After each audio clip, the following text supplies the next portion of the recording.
Good morning Yog. Good morning to all. ठीक है, थोड़ी देर में हम क्लास स्टार्ट करने जा रहे हैं। एक बार सभी लोग कनेक्ट हो जाए, देन फिर हम स्टार्ट करेंगे अपनी क्लास। आई होप कि सभी ने होमवर्क कर लिया होगा। Good morning Sachin, Ekta, good morning and happy mother's day to all. ठीक है, सभी लोग अपनी मदर्स को विश करेंगे। मेरी तरफ से भी सभी के मदर्स को विश है। Happy mother's day to all. Good morning लक्ष्य।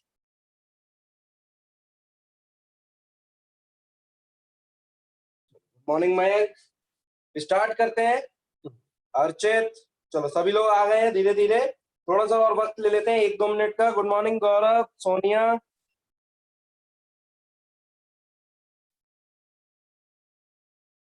ठीक है, तो सभी ने होमवर्क कर लिया है? कमेंट करके बताओ जरा।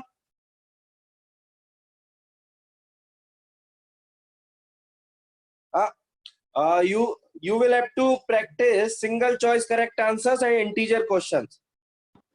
ओके, वेरी गुड देवक्रू, सचिन। ओके, ज्यादातर लोगों ने एक डाउट आया दिव्यांश का, भी देखते हैं हम सारे डाउट्स। तेजस, ठीक, लविशा। ओके, तो 5 बच्चों से मैं होमवर्क मांगूंगा, ठीक है, क्लास के बाद। ठीक है, तो वो लोग मुझे होमवर्क सबमिट करेंगे। ठीक है, तो तैयार रहें। क्लास के बाद मैं शाम को भी मांग सकता हूँ। ठीक है, जैसा कि आज आपका टेस्ट है 4 से 7 के बीच में, तो मैं अभी नहीं मांगते हुए बाद में मांगूंगा, टेस्ट के बाद, जिससे कि आपको टाइम मिल जाए। आप अच्छे से प्रिपेयर कर लेना अपना होमवर्क, एंड देन फिर मैं होमवर्क मांगूंगा आपसे। ठीक है, तो सभी लोग सबमिट करेंगे। Any 5 students, I will put the names on the group. चलो स्टार्ट करते हैं अब डिस्कशन। वेक्टर्स की शीट सभी लोग निकाल लेंगे। 1 to 45 का डिस्कशन हम अभी करने वाले हैं। तो डिस्कशन का जो तरीका होगा, पैटर्न होगा, मैं आपसे पहले पूछूंगा 1 to 10 क्वेश्चंस में कौन कौन से डाउट्स हैं, आप मुझे कमेंट करके बता सकते हैं। 1 to 10 जो भी डाउट्स हैं आपके, आप 1 to 10 में कमेंट करके मुझे बता सकते हो, मैं नोट डाउन कर लूंगा। तो एक बार देख लो, और 1 to 10 में अगर कोई डाउट नहीं है तो नो डाउट कर दो।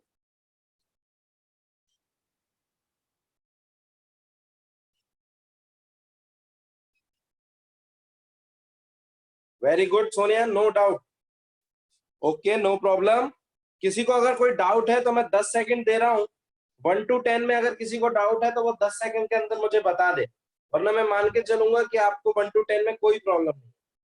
ओके, वेरी गुड सचिन, बहुत अच्छी बात है ये तो। एकता, नो डाउट, वेरी गुड। तो लास्ट 5 सेकेंड्स। क्वेश्चन नंबर 3 आया है शोहद की तरफ से, and question number 4 Mayank. Third and fourth question मुझे यहाँ पर दिख रहे हैं डाउट्स में। ठीक है, तो थर्ड क्वेश्चन दिया गया है, क्वेश्चन नंबर 3।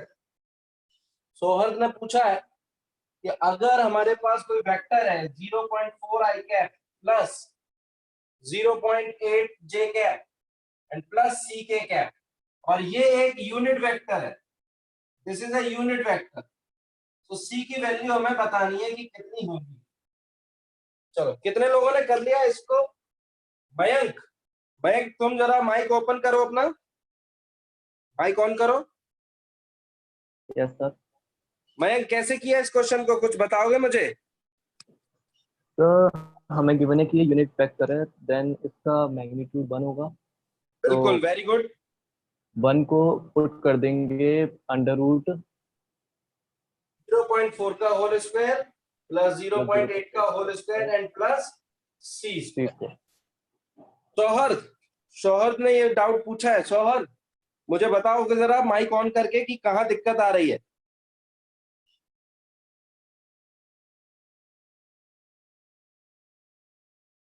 या अगर माइक में कोई प्रॉब्लम है तो कमेंट करके बता सकते हैं। तो हम यहां से सॉल्व कर लेंगे, और ये बनेगा 0.16, ये बनेगा 0.64 and plus c square. Okay, तो आई थिंक ये चीज सभी को आ गई होगी, इसमें कोई भी दिक्कत नहीं आनी चाहिए। ठीक है, तो हटा रहा हूं इस चीज को मैं, और सी स्क्वायर की वैल्यू हम निकाल सकते हैं यहाँ से। ये कितना हो जाएगा 1 equal to 0.80 and plus C square. So 1 minus 0.80 that is equal to C square, यानी under root 0.2 that is C square. लेकिन मैं सी की वैल्यू निकालूंगा तो यहाँ लगाऊंगा प्लस माइनस।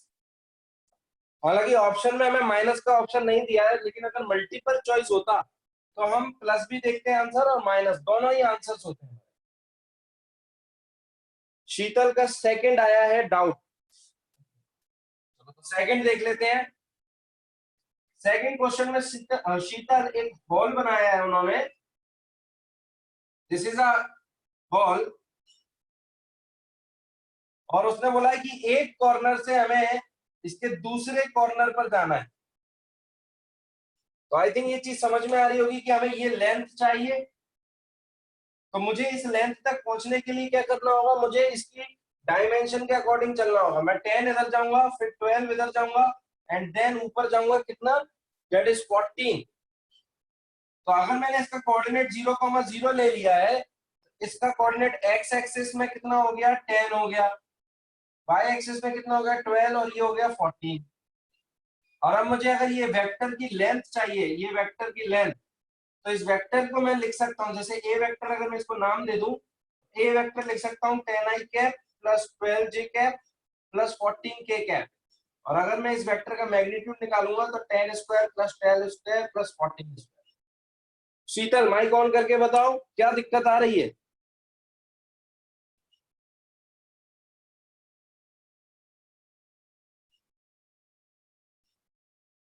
आई थिंक ये चीज क्लियर होगी। अब हो गया। स्टार्टिंग मतलब यहां से हमें कहा, चलो वेरी गुड। इसके बाद हमारे पास क्वेश्चन आ रहा है, क्वेश्चन नंबर 4। क्वेश्चन नंबर 4 में बोला है 100 coplanar vectors equal to 10 newton, each force makes an angle pi by 50, what is the resultant of the force. Fourth question Mayank ने पूछा है। मयंक,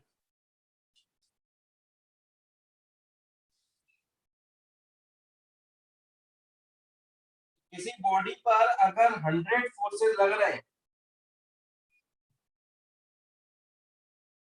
और जरा देखो ध्यान से, अगर हम टोटल एंगल देखते हैं तो भाई टोटल एंगल होता है 360 डिग्री।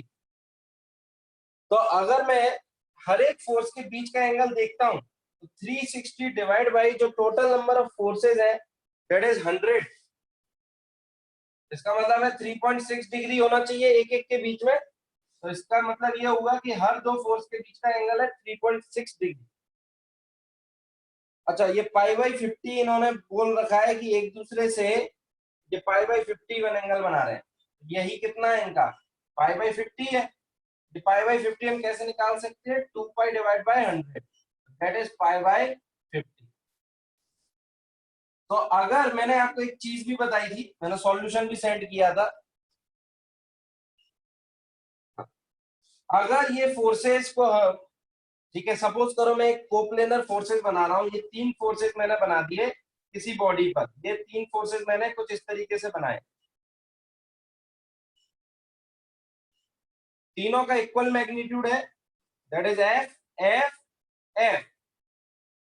और अब जरा देखो, अगर ये तीनों एक दूसरे से कितना एंगल बना रहे हैं 120 और 120, तो 120 कैसे निकाल रहे हैं, 360 divide by 120, sorry 360 divide by number of forces. तो ये कुछ इस तरीके से बनेगा 120 120 के ऊपर। मैं इस क्वेश्चन को इस क्वेश्चन के थ्रू करूंगा, मतलब ये वाला क्वेश्चन इस अप्रोच से कर रहा हूं। तो जब मैं इसका रिजल्टेंट निकालूंगा, तो इसका रिजल्टेंट कैसे निकाल सकते हैं, ये जो डायग्राम है इस डायग्राम को हम ऐसे कन्वर्ट कर सकते हैं। इस फोर्स को मैं, इस वाले फोर्स को मैं इधर ही बने रहने दूं, इस फोर्स को मैं ऐसे लेके आ जाऊं, ठीक है, ये मैंने ये बना दिया, और ये वाला फोर्स जो है वो मैंने ऐसे बना दिया, शिफ्ट कर सकते हैं। अगर आप ध्यान से देखो तो ये क्या बना हुआ है, दिस इज द पॉलीगन, और मैंने आपको पॉलीगन लॉ बताया था, this plus this equal to क्या हो जाएगा 0। यानी इन तीनों फोर्सेस का रिजल्टेंट क्या आ रहा है 0। क्योंकि ये तीनों फोर्सेस इक्वल मैग्नीट्यूड के हैं और सिमेट्री के अकॉर्डिंग अरेंज्ड है। और यही चीज यहां पर भी लगी हुई है, यही चीज यहां पर भी लगी हुई है। ये भी सेम एंगल बना रहा है एक दूसरे से और सभी का फोर्सेस का मैग्नीट्यूड क्या है, इक्वल है। तो ये फोर्सेस भी क्या बनाएंगे आपस में, पॉलीगन, और नेट रिजल्टेंट पॉलीगन का कितना होगा, 0। चलो आई होप कि ये सबको समझ में आ गया है। तो आप प्रॉपर्टी की तरह याद कर सकते हो इस चीज को कि जब भी इक्वल मैग्नीट्यूड के फोर्सेस इक्वल एंगल्स पर लगेंगे किसी भी बॉडी पर तो नेट रिजल्टेंट 0 मिलेगा।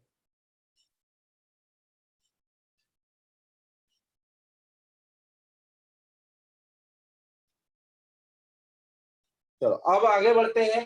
किसी और को कोई डाउट?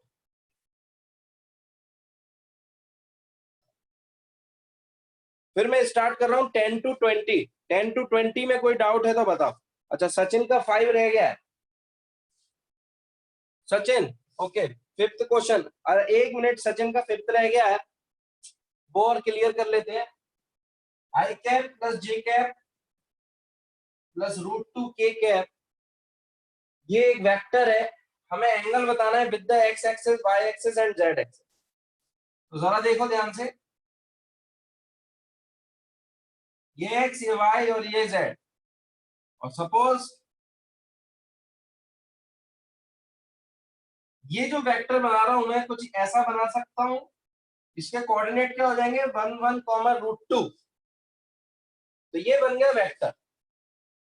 मुझे इससे अल्फा एक्स एंगल चाहिए, दिस इज अल्फा वाई और दिस इज अल्फा जेड। तो एंगल निकालने के लिए हम किस चीज का इस्तेमाल करते हैं, डॉट प्रोडक्ट। तो मैं डॉट प्रोडक्ट का इस्तेमाल करूंगा। तो मुझे बताओ ये जो एक्स एक्सिस है इसके अलोंग मैं यूनिट वेक्टर ले सकता हूं कितना, आई कैप। वाई एक्सिस के अलोंग वेक्टर ले सकता हूं जे कैप, जेड एक्सिस के अलोंग के कैप। अब सचिन जरा माइक ऑन करके बताओ मुझे कहां दिक्कत आ रही है। सर अब यहाँ तक तो मैंने कर लिया था। हाँ फिर सर इसके आगे एंगल निकालने के लिए मैंने मैग्नीट्यूड का यूज किया पर उससे एंगल नहीं निकला, cos थीटा का इस्तेमाल किया था। बोला कि डॉट प्रोडक्ट का यूज करते हैं हम एंगल निकालते वक्त। तो डॉट प्रोडक्ट अगर तुम एक्स एक्सिस से एंगल निकालना चाहते हो फॉर दी अल्फा एक्स, तो तुम क्या करोगे इस वेक्टर का, ये जो ए वेक्टर है, जो तुम्हारा ये वाला वेक्टर है, इस वेक्टर का आई कैप के साथ क्या लोगे, डॉट प्रोडक्ट। तो जब आई कैप के साथ डॉट प्रोडक्ट लोगे तो ये क्या बनेगा, mod A into mod I cap into cos alpha x theta alpha. भाई। ये अल्फा एक्स कौन सा है, ये वो एंगल है जो वेक्टर एक्स एक्सिस के साथ बनाएगा। तो एक्स एक्सिस के अलोंग मैंने यूनिट वेक्टर कितना ले लिया, आई कैप। कोई भी वेक्टर ले सकता था लेकिन आई कैप इसलिए ले लिया क्योंकि इसका मैग्नीट्यूड कितना होता है, 1। 1 तो अब मैं जरा ए डॉट आई करूंगा, ए डॉट आई तो बता सकते हो कितना आएगा ए डॉट आई, 1 1 ए इसके साथ 0, आई का प्रोडक्ट इसके साथ भी 0, सिर्फ इसके साथ आएगा, कितना आएगा, 1। डॉट प्रोडक्ट करना आता है सचिन, यस सर। इतना टाइम क्यों लगा, 1 is equal to mod A कितना हो 2 जाएगा, cos थीटा, बिल्कुल। तो ये आ जाएगा 2 cos 2 alpha x. cos alpha x. हाँ तो 1/2 आ गया cos अल्फा एक्स। इसका मतलब है अल्फा एक्स की वैल्यू कितनी हो गई, 16। ये बात समझ में आ रही है। Yes sir. और अगर मैं ऐसे ही z के साथ करूंगा तो z के साथ यहाँ क्या आ जाएगा, k कैप, और यहाँ पर भी क्या आ जाएगा, k कैप, और यहाँ आ जाएगा अल्फा z। ठीक है, और ये तो सेम ही रहेगा, बस अल्फा z आ जाएगा। लेकिन a डॉट k क्या बनेगा, a डॉट k बनेगा, बताओ जल्दी से क्या बनेगा a डॉट k,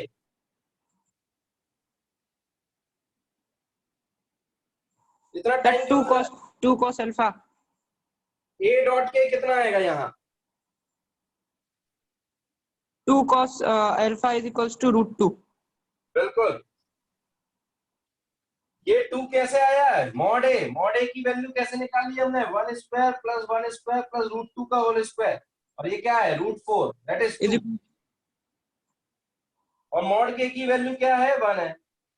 तो अब यहाँ से जो आंसर आएगा दैट इज 1 बाई रूट 2। तो कॉस अल्फा जेड की वैल्यू अगर 1 बाई रूट 2 है तो अल्फा जेड की वैल्यू कितनी हो जाएगी? 45 डिग्री। आपको ये याद रहना पड़ेगा कि कॉस अल्फा जेड अगर 1 बाई रूट 2 होता है तो एंगल कितना होना चाहिए कि जिससे कॉस अल्फा 1 बाई रूट 2 आ जाए? तो that is 45। Okay I think अब ये चीज क्लियर है। सर। Yes sir. हाँ, we can also use component Anushka, बिल्कुल कर सकते हैं, कोई दिक्कत नहीं है। तो ये तरीका होता है एंगल्स निकालने का। और इसी बेसिस पे मैं आपसे एक क्वेश्चन पूछता हूँ, आप जल्दी से बताना। If a vector is equal to I cap plus j cap plus k cap and b vector is equal to j cap plus 2k cap, so find the angle between a vector and b vector। सभी लोग answer निकालेंगे जल्दी से, time है 90 second, वो 30 second.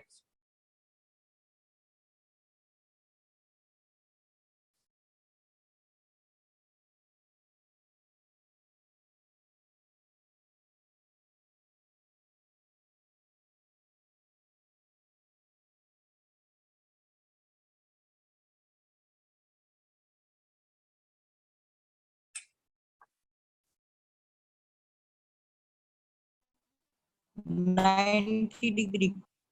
हाँ, comment करो, comment करो, कमेंट करना है।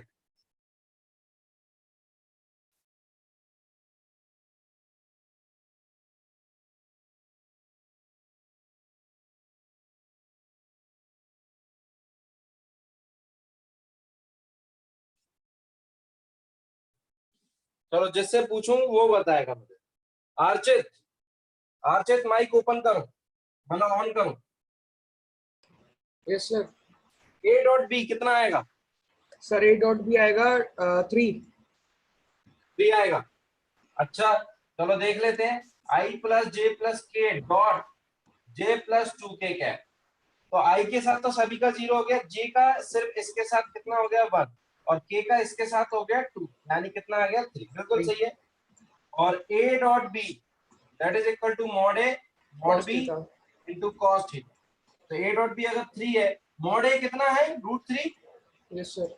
और मॉड बी है root 5, that is cos theta. तो ये बन रहा है 1 अपॉन, सॉरी, 3 से रूट 3 गया तो ऊपर बचेगा रूट 3 और डिवाइड में बचेगा root 5, that is equal to cos theta. So this is the answer. Theta is equal to cos inverse root 3 divide by root 5। 90 कितने लोगों का आ गया? 90 क्यों आ रहा है मुझे समझ नहीं आ रहा।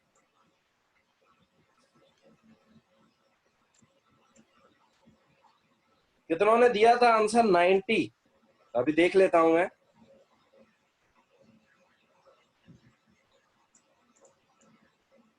Arushi, Arushi, yes sir. 90 कैसे आ रहा है? सर मेरा 90 नहीं आ रहा। हाँ, सर मेरा 90 नहीं आ रहा। तो क्या आ रहा था? सर मेरा यही आया था, लेकिन मैंने कमेंट नहीं किया। अच्छा चलो, कोई बात नहीं। तो ये आना चाहिए, ठीक है, सिंपल सा क्वेश्चन है। और एंगल्स इसी तरीके से निकालते हैं।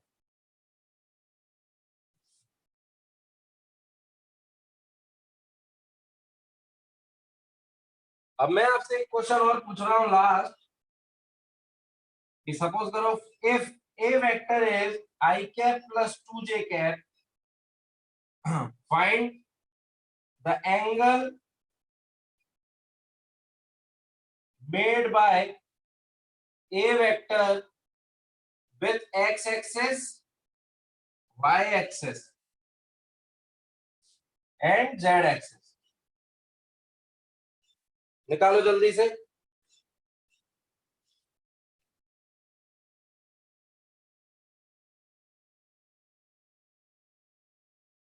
क्वेश्चन जल्दी से नोट कर लो ये। Angle made by vector A with X axis, Y axis and Z axis.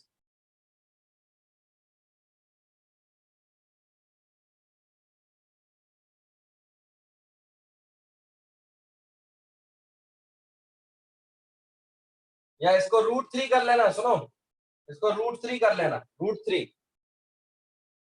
a vector is equal to I cap plus √3 j cap.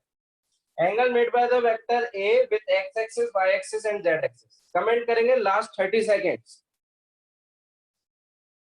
x के साथ 30 डिग्री,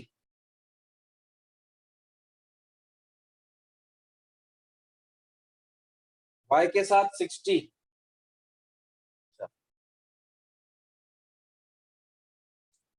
x के साथ 30 आ रहा है और y के साथ 60 आ रहा है, और z के साथ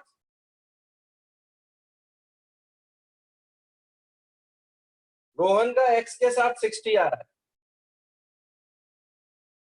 x के साथ 60, y के साथ 30, और एक बार आ रहा है लोगों का x के साथ 30 और y के साथ 60। चलो देखते हैं, ए वेक्टर अगर मैं बना के देख लूं फटाफट से, तो देखो ये तरीका होता है क्वेश्चन का, पहले आप वेक्टर बनाकर तो देख लो। वेरी गुड तेजस, ये हो गया ओरिजिन, और ये है आई में हम कितना आगे बढ़ गए, this is X axis, this is Y and this is Z. ठीक है, हमेशा इस तरीके से बनाते हैं कोऑर्डिनेट की एक्स और वाई अगर हम क्लॉकवाइज घुमाएं तो जेड बाहर आना चाहिए, तो कोऑर्डिनेट सिस्टम हमेशा इस तरीके से बनाना। अब अगर हमें ये वेक्टर बनाना है तो ये कौन सा कोऑर्डिनेट हो गया, 1, √3, तभी तो ये वेक्टर क्या बनेगा, आई कैप प्लस √3 जे कैप। ये हो गया हमारा ए वेक्टर। इसको बनाने के लिए हम एक्स में कितना आगे बढ़े 1 और वाई में कितना ऊपर गए हैं √3, तो मुझे चाहिए एक्स के साथ एंगल, एक्स के साथ एंगल ये हो गया थीटा एक्स, मुझे चाहिए वाई के साथ angle that is theta Y, और मुझे चाहिए जेड के साथ angle that is theta Z. तो मैंने अभी अभी आपको बताया था कि एक्स एक्सिस के साथ अगर एंगल चाहिए तो या तो डायरेक्ट देख लो, डायरेक्ट हम देख सकते हैं, या फिर एक्स एक्सिस के साथ एंगल अगर चाहिए तो एक्स को मान लो आई कैप और डॉट प्रोडक्ट करो किसके साथ, ए के साथ। तो जब ए डॉट आई करूंगा तो कितना आएगा 1, मॉड ए कितना है, मॉड ए है 2 और ये है 1, that is cos theta x, 1/2 आ गया कॉस थीटा एक्स, यानी थीटा एक्स की वैल्यू कितनी है भाई 60 डिग्री।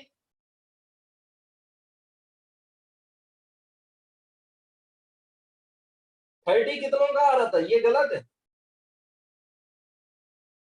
और अगर x के साथ 60 बना रहा है तो मैं y के साथ डायरेक्टली निकाल सकता हूं, या तो फॉर द y एक्सिस अगर मुझे एंगल निकालना है y एक्सिस के साथ तो मैं 90 माइनस थीटा एक्स कर दूंगा तो कितना आ जाएगा 30 डिग्री, या फिर y एक्सिस के साथ जो यूनिट वेक्टर लेते हैं दैट इज j कैप, और अब मैं डॉट प्रोडक्ट करूंगा किसके साथ, j कैप के साथ, तब मुझे मिलेगा थीटा y, और a डॉट j करूंगा कितना मिल रहा है √3, और मॉड ए कितना है 2, ये है 1, that is cos theta Y. तो यहां से कितना है √3/2, that is cos theta Y. तो कॉस थीटा √3/2 कब होता है, जब थीटा कितना होगा 30 डिग्री, सेम आ गया।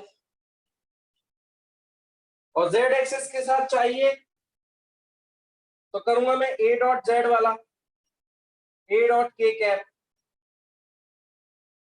That is equal to mod K into cos theta Z. तो ए डॉट के करूंगा तो कितना मिलेगा 0, तो यानी कॉस थीटा जेड 0 मिल रहा है। तो 0 कब मिलेगा, जब थीटा जेड कितना होगा 90 डिग्री।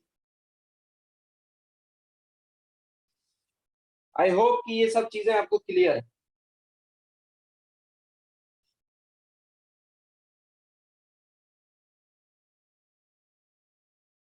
एंगल निकालने में सिंपल सा ये मेथड लगा सकते हो, कोई दिक्कत नहीं, वरना ट्रायंगल की मदद से भी निकाल सकते हो। ट्रायंगल में साफ साफ दिख रहा है यहाँ पर। मैं इस ट्रायंगल की अगर बात करूं तो इस ट्रायंगल की अगर हम बात करें तो ये ट्रायंगल कुछ इस तरीके से है, जिसमें ये थीटा एक्स है, ये थीटा वाई है, दिस इज √3, दिस इज 1। तो अगर हम cos थीटा अगर हम निकाला तो 1/2 आया। tan थीटा अगर निकालता हूं तो कितना आएगा भाई, √3 आएगा। और यहां से tan थीटा √3 है तो थीटा कितना होगा, 60 डिग्री। ट्रायंगल की मदद से भी वही आएगा। और ये 60 है तो ये कितना हो गया, 90 - 60 दैट इज 30।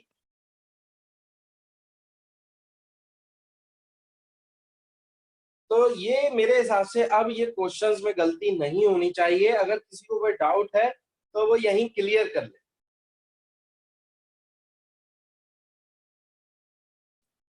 क्योंकि हमें इतना तो ध्यान रखना हो। युग युग जरा माइक ऑन करो। Yes sir. हाँ अब बताओ इसमें क्या दिक्कत आ रही है। सर एक्स एक्सिस में वहाँ पे आगे ए पे 2 कैसे आया? मॉड ए कितना है, मॉड ए, इसका मैग्नीट्यूड कितना है। Okay sir. देखो फॉर्मूला जो लिख लिया उस फॉर्मूले के हिसाब से चलो, ठीक है। तो मॉड ए है तो मॉड ए अगर हम निकालेंगे तो कितना आएगा, 1² + √3 का होल स्क्वायर दैट इज √4 और √4 दैट इज 2। Okay sir. अच्छा कईयों के दिमाग में ये भी आ सकता है कि ये +-2 क्यों नहीं लिखा है, तो बताओगे जरा +-2 क्यों नहीं लिखा। क्योंकि अपन नेगेटिव वैल्यू नहीं ले सकते। क्यों नहीं ले सकते, क्यों नहीं ले सकते, क्योंकि मॉड एक हमेशा पॉजिटिव क्वांटिटी होती है, मैग्नीट्यूड।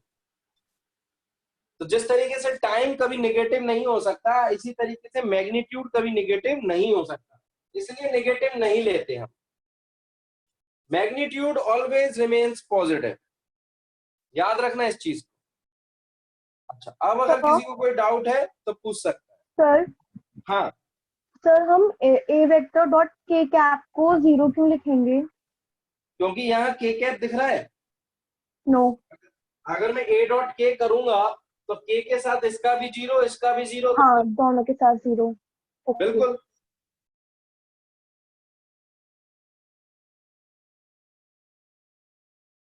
तो लास्ट 5 सेकेंड्स, किसी और को कोई डाउट है तो पूछ सकता है।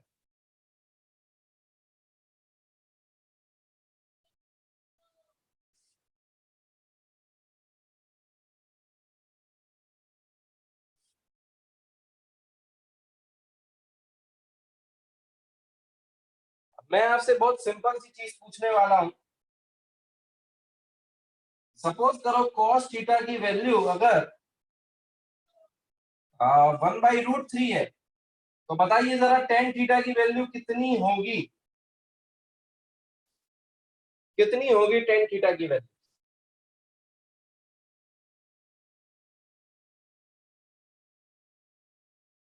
दस सेकेंड में आंसर दें।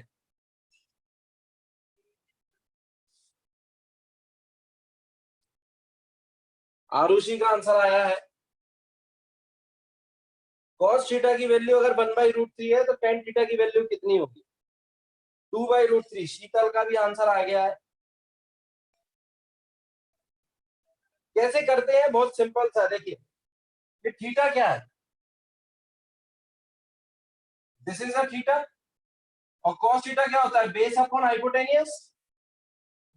तो बेस कितना हो गया, 1 हो गया, बेस हो गया 1 और हाइपोटेनियस कितनी हो गई, √3 हो गई।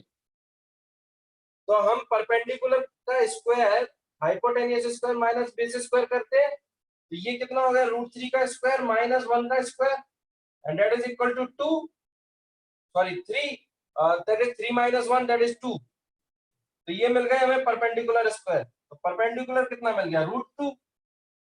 यानी हमारा जो ट्रायंगल बन रहा है कंप्लीट, वो बेस हो गया 1, परपेंडिकुलर हो गया √2 और हाइपोटेनियस हो गई √3।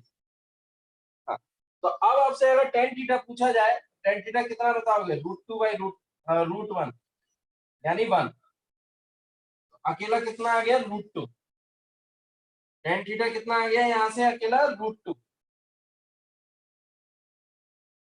तो आपको हाइपोटेनियस यानी बेस मिल गया, हाइपोटेनियस मिल गई, तो आप परपेंडिकुलर भी निकाल सकते हैं। नहीं इसकी कोई वैल्यू नहीं होती,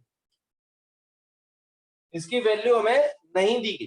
या नहीं याद है, ठीक है, तो हर एक एंगल की हमें याद नहीं रह सकती, इसलिए हम आंसर कैसे लिख के आएंगे, theta equal to tan inverse √2, अगर थीटा पूछ लिया जाता। और यही थीटा किसके बराबर है, यही थीटा इसके भी बराबर है, सेम है दोनों, दोनों क्या है, सेम है। आई होप कि ये सब चीजें क्लियर हो गई होंगी, क्योंकि सिंपल पाइथागोरस का यूज करके बेस और हाइपोटेनस की मदद से आप परपेंडिकुलर निकाल लोगे। और फिर आपसे अगर tan थीटा पूछा जाता है या sin थीटा पूछा जाता है, ये और किसके बराबर होगा, ये और बराबर होगा sin इनवर्स √2/√3 के बराबर।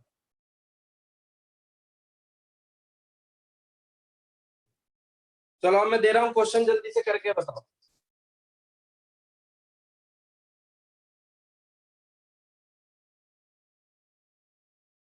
अगर हमारा tan थीटा है मान लो कुछ 2/3, तो find cos theta sin theta, जल्दी से बताओ,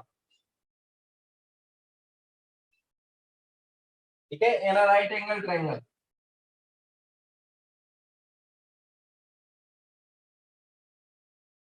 जल्दी से बताओ, और एक क्वेश्चन को अच्छे से सॉल्व कर लिया करो। तो जैसे ये क्वेश्चन है, इसका सॉल्यूशन बहुत अच्छे से करके देख लो एक बार। 3/5 2/5,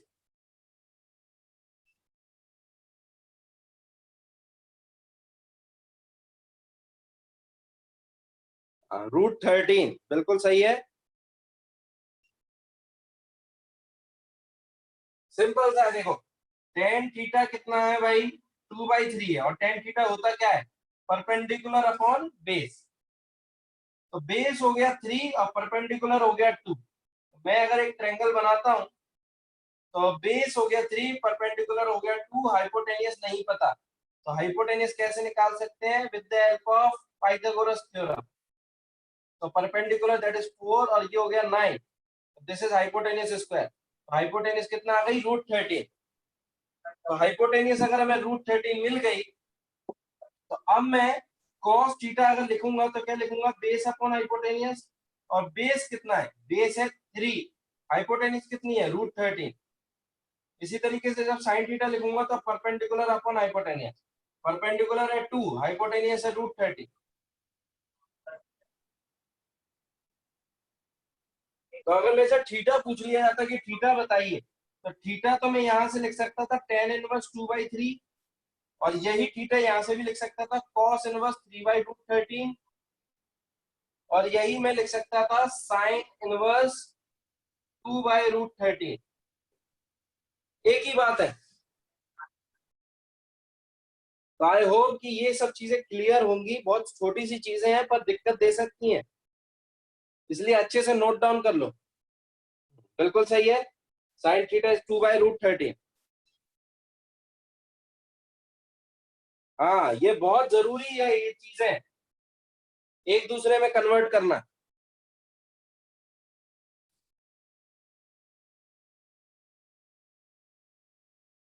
लास्ट 5 सेकंड्स दे रहा हूं मैं इसको।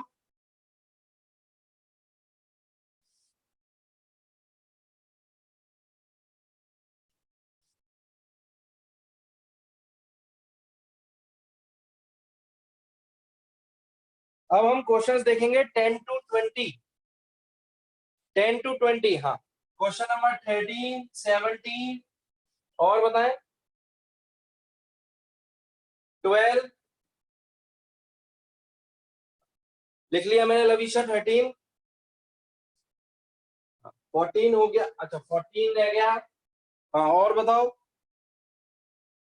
ठीक है, तो 12 13 14 17। तो पहले देख रहे हैं हम 12।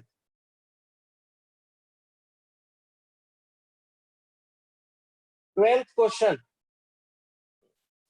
any vector in an arbitrary direction can all be replaced by, तो मैंने ये पहले भी बताया था, ओके 18 3 है।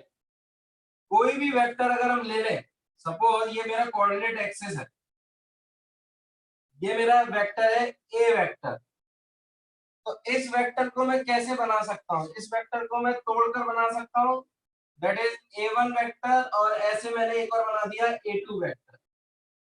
और अगर मैं ए वेक्टर को लिखना चाहूं तो मैं इसको लिख सकता हूं A1 vector plus A2 vector. Arbitrary का मतलब होता है रैंडम, आर्बिट्ररी का मतलब रैंडम डायरेक्शन, कोई भी, ठीक है, कोई भी वेक्टर ले लो।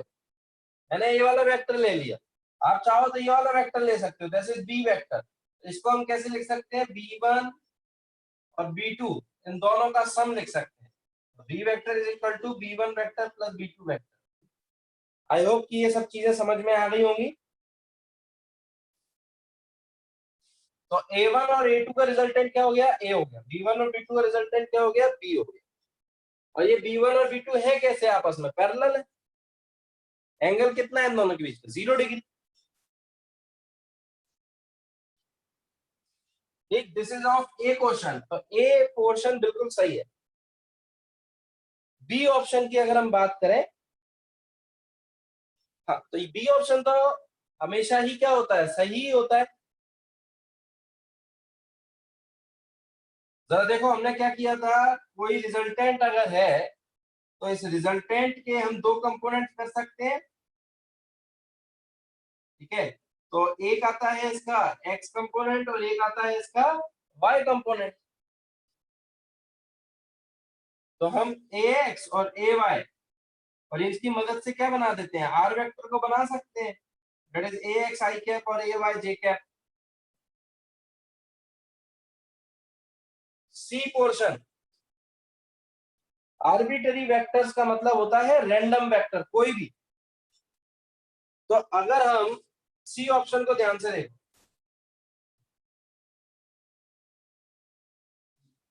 मान लीजिए कि मेरे ये x एक्सिस है, ये y एक्सिस है और ये z एक्सिस है, मैंने कोई भी वेक्टर ले लिया a वेक्टर। तो इस a वेक्टर को मैं कैसे बना सकता हूँ, बहुत डिफरेंट डिफरेंट तरीके से बना सकता हूँ। a वेक्टर को मैं as a resultant of two vectors बना सकता हूँ, सपोज ये v वेक्टर, ये c वेक्टर और ये a वेक्टर। तो जब मैं देखो पॉलीगन लॉ लगाऊंगा, तो मतलब ट्रायंगल लॉ लगा सकते हैं, तो क्या मिलेगा हमें, b plus C equal to a। तो हमने कोई भी दो वेक्टर्स की मदद से किसको बना लिया, a को बना लिया। तो a यहाँ पर क्या हो गया, a इज द रिजल्टेंट, और b और c क्या हो गए, एनी टू आर्बिट्ररी वेक्टर्स। तो इसका मतलब है सी ऑप्शन भी बिल्कुल सही है। और किसी को कोई डाउट, 12th क्वेश्चन में अगर डाउट नहीं रहा तो वो मुझे थम्स अप भेजेगा या सर फिर डन करके भेजेगा। हाँ, सर इसमें जो बी पार्ट है ना उसमें डाउट है। क्या डाउट है, सर इसमें हमें बोला था कि वो म्यूचुअली परपेंडिकुलर वेक्टर्स होंगे, हाँ, तो सर वो तो होंगे, बट हम ये क्यों बोलेंगे कि जो मैग्नीट्यूड ऑफ वेक्टर है उसको प्लस मैग्नीट्यूड, मतलब वो वाला स्टेप नहीं समझ आया। आप मुझे बस इतना बताओ क्या नाम है, सर एक था। ए वेक्टर को हम क्या लिखते हैं, ये लिखते हैं, ए वेक्टर को हम कई बार ये लिखते हैं, that is a representation. Yes sir. ये जो आई कैप और जे कैप और के कैप है, ये आपस में कैसे हैं, परपेंडिकुलर है एक दूसरे के। हाँ यस सर, म्यूचुअली तो परपेंडिकुलर। इसका मतलब ये हुआ कि हम किसी भी वेक्टर को परपेंडिकुलर वेक्टर्स की मदद से लिख सकते हैं।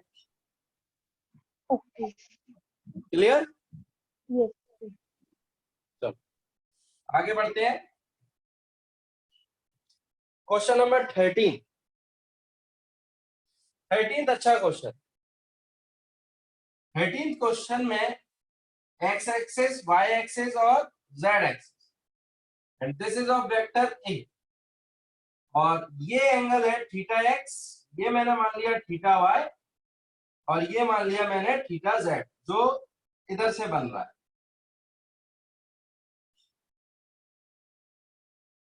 तो अब जैसा कि मैंने आपको बताया था कि अगर मुझे थीटा x चाहिए, तो फॉर द थीटा x क्या करूंगा मैं, a वेक्टर का मल्टीप्लाई, ठीक है, किसके साथ करूंगा, आई कैप के साथ, डॉट प्रोडक्ट, तो ये मिलेगा mod a mod I cap into cos theta x।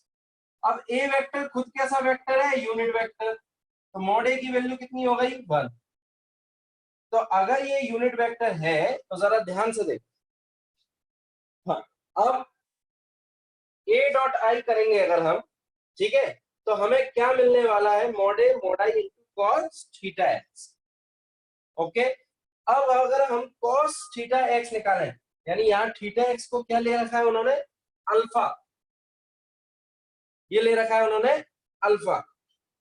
तो यहां से कॉस अल्फा की वैल्यू जो आ रही है वो आएगी कितनी, ए डॉट आई के बराबर, ये भी 1 हो गया, ये भी 1 हो गया। तो ये मैंने लिख दिया A vector dot I cap that is cos alpha. अब जरा मेन प्रॉब्लम क्या है, जरा ध्यान से देख। अगर मैं इस वेक्टर का, चलो इस चीज को मैं अभी रख रहा हूं, हटा रहा हूं, ए वेक्टर का कंपोनेंट अगर मैं एक्स एक्सिस के अलोंग लूंगा तो वो कितना मिलेगा मुझे, mod A into cos alpha, theta X यहां पर अल्फा के बराबर, ये मेरे को मिला एक्स कंपोनेंट। इसी तरीके से अगर मैं वाई कंपोनेंट लिखूंगा तो क्या लिखूंगा, मॉड ए कॉस बीटा, क्योंकि थीटा वाई यहां पर बीटा है और थीटा जेड गामा है। और अगर मैं ए जेड लिखूंगा तो क्या लिखूंगा, मॉड ए कॉस गामा। और मैं जानता हूं कि ए वेक्टर को क्या लिख सकते हैं, ए X I cap, A Y J cap, A Z के कैप। तो मेरा जो ए वेक्टर बना, ए एक्स की जगह क्या लिखूंगा, mod A cos alpha, A Y की जगह ये आई कैप, ये लिखूंगा mod A cos beta J cap plus mod A cos gamma के कैप। अच्छा, मॉड ए कितना है, 1 है, तो ये सब चीजें क्या हो गई, 1 1 हो। तो अगर मैं ए वेक्टर देखूं तो मेरा ए वेक्टर मिला क्या मुझे, cos alpha I cap plus cos beta J cap and plus cos gamma के कैप। और अब मैं मैग्नीट्यूड ले रहा हूं, तो मैग्नीट्यूड अगर लूंगा तो मुझे क्या मिलेगा, cos square alpha plus cos square beta cos square gamma. ठीक है, अच्छा अब ये मैग्नीट्यूड भी कितना है भाई, मैग्नीट्यूड भी कितना है, 1 है। तो 1 के बराबर क्या मिल गया मुझे, यहां लिख रहा हूं मैं, ठीक है, इसके बाद यहां, तो 1 के बराबर मिल गया मुझे cos square alpha cos square beta cos square gamma. अच्छा, अब कॉस स्क्वायर अल्फा को क्या लिख सकते हैं, 1 minus sign square alpha plus 1 minus sign square beta plus 1 minus sign square gamma. तो अगर आप 1 1 1 ऐड करो तो इधर वो है 3, स्क्वायर नहीं किया है, मैग्नीट्यूड निकाला है, ठीक है। और यहां से अगर sign square alpha sign square beta sine square gamma की वैल्यू देखोगे तो कितनी मिलेगी, 2 मिलेगी। यहाँ कितना हो गया, 3, ठीक है। तो 3 माइनस 1 तो मिला हमें sine square alpha plus sine square beta plus sine square gamma equal to 3 minus 1 that is 2। अब इस क्वेश्चन में कहां डाउट है वो मुझे बताओ। हाँ, ये कोसाइन लॉ ही है, बिल्कुल बिल्कुल आरुषि, ये कोसाइन लॉ ही है। और कोसाइन लॉ क्या कहता है, cos square alpha plus cos square beta plus cos square gamma की वैल्यू 1 होती है। This is a cosine law. अगर आप चाहो तो याद रख सकते हो, लेकिन आपको याद रखते वक्त ये ध्यान रखना होगा कि अल्फा क्या है, angle with X axis, beta क्या है, एंगल विद वाई एक्सिस, और ये angle with Z axis. Sir हाँ, अपने ये mod A X equals to mod cos alpha, ये वाले जो 3 पॉइंट्स लिखवाए थे ये कैसे आए? ये कैसे है मुझे बस इतना बताओ कि जब मैं आपसे ये पूछ रहा हूँ कि एक्स एक्सिस और वाई एक्सिस है, ये वेक्टर ए है और ये एंगल अगर अल्फा है, तो बताइए एक्स एक्सिस के अकॉर्डिंग कितना कंपोनेंट आना चाहिए, कितना प्रोजेक्शन आना चाहिए। तो आप इसका हॉरिजॉन्टल कंपोनेंट लेंगे, यस तो सर। हाँ, तो हॉरिजॉन्टल कंपोनेंट कितना आएगा, अगर मैं इस साइड की बात करूं तो ये साइड का मैग्नीट्यूड कितना है, मॉड ए, मोड ए, ये हाँ अल्फा है तो ये कितना आएगा, mod A cos alpha. Yes sir. और यही क्या हो गया, एक्स कंपोनेंट। Okay sir. और इसी तरीके से अगर ये बीटा एंगल है तो वाई वाला जो कंपोनेंट हो गया वो कितना हो जाएगा, मॉड ए कॉस बीटा। और सर इसके बाद जो हमने A vector is equals to A X I cap plus A Y ये मैग्नीट्यूड निकाला है। ये हमने सीधे ए एक्स की वैल्यू रखी है यहाँ पर और ए वाई की वैल्यू रखी है, ए जेड की वैल्यू लिखी है। सर ये मैग्नीट्यूड निकालने के लिए किया है। हाँ बिल्कुल, क्योंकि हमें देखो मैग्नीट्यूड ही तो पता है कि मैग्नीट्यूड कितना है, 1। Okay sir. किसी और को कोई डाउट है तो पूछ सकता है, इसका सॉल्यूशन मैंने ग्रुप पर भी भेजे हुए हैं। नहीं, कोसाइन लॉ अलग है, साइन में 2 आएगा। साइन लॉ अलग चीज है, साइन लॉ अलग चीज है, ये कोसाइन लॉ है। अगर तुम कॉस को साइन में कन्वर्ट करोगे तो 2 आ जाता है। सर लेकिन कोसाइन लो तो ट्रायंगल में लगता है ना। वो वाला कोसाइन लॉ नहीं है, ये 3D वाला कोसाइन लॉ है। इसलिए मैं इसको कोई लॉ के नाम नहीं दे रहा हूं, मैं तुम्हें प्रूफ करके बता रहा हूं। कोई लॉ याद नहीं रखना है तुम्हें, याद रख सकते हो तो रखो, वरना ये प्रूफ है। Yes sir. नाम देने की कोई जरूरत नहीं है, ठीक है, क्योंकि ये चीज हम ड्राइव कर सकते हैं, कोई दिक्कत नहीं।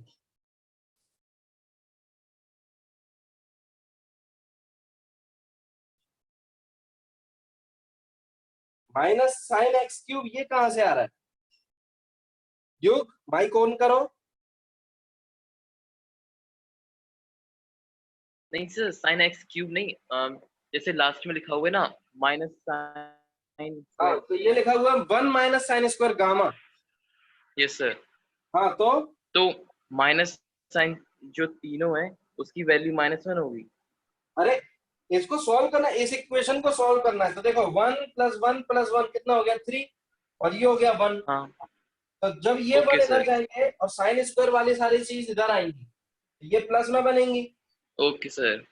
ओके सॉल्व भी ओके तो किया है बस।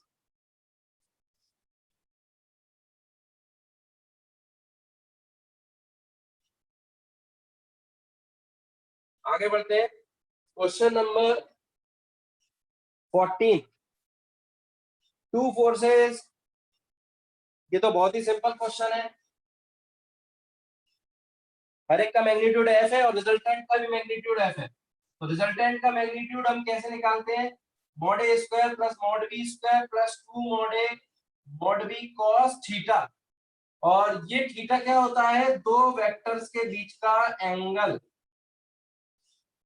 और ये आर क्या है? इन वेक्टर्स का रिजल्टेंट का मैग्नीट्यूड। तो अगर हमसे ये बोला गया कि रिजल्टेंट भी सेम मैग्नीट्यूड का, मतलब एफ है, और ये भी सब एफ है, ये भी एफ स्क्वायर, ये भी एफ स्क्वायर, ये बन गया 2f स्क्वायर, और इनके बीच का एंगल कॉस थीटा। तो यहां से अगर हम सॉल्व करेंगे, स्क्वायरिंग कर दूंगा, तो यहां बनेगा 2f square plus 2f square into cos theta. और इसको अगर हम सॉल्व करें तो ये बना -f square equal to 2f square cos theta. यहाँ से f स्क्वायर से f स्क्वायर गया, ये बचा -1/2। और मैंने आपको बताया था कॉस थीटा -1/2 कब होता है? जब थीटा कितना होगा? 120। इस क्वेश्चन में जिसको भी दिक्कत है वो इस डायग्राम को याद रखे, इस डायग्राम के अकॉर्डिंग इस फॉर्मूले को याद रखे, और फिर जो क्वेश्चन में दिया गया है उसको पुट कर दे। अगर आप फॉर्मूला बिना डायग्राम के याद रख रहे हो, मैं अभी से ही बता रहा हूं 2 इयर्स की जर्नी है हमारी, अगर आप बिना डायग्राम के फॉर्मूला याद रख लोगे और आपको ये नहीं पता होगा कि ए क्या है, बी क्या है, थीटा क्या है, आर क्या है, तो आप क्वेश्चन नहीं कर सकते। आपको ये डायग्राम भी याद होना चाहिए और इस डायग्राम से रिलेटेड ये फॉर्मूला भी याद होना। अगर आप यही नहीं जानते कि फॉर्मूले के अंदर ए क्या है, बी क्या है, थीटा क्या है, तो क्वेश्चन नहीं हो सकता।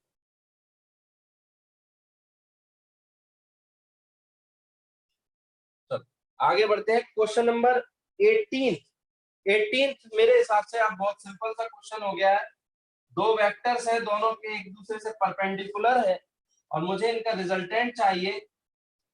तो या तो मैं डायरेक्ट ही देख लेता हूं। अच्छा 17th question is the resultant of the two forces as a magnitude smaller than the magnitude of large। हाँ, तो अब जरा देखो ध्यान से। सपोज मेरे पास दो वेक्टर्स हैं, एक ए वेक्टर है और एक बी वेक्टर, और मैंने मान लिया कि मॉड ए बड़ा है मॉड बी से, जिसकी मैंने एरो ज्यादा लेंथ का बनाया, तो मेरा जो रिजल्टेंट आएगा,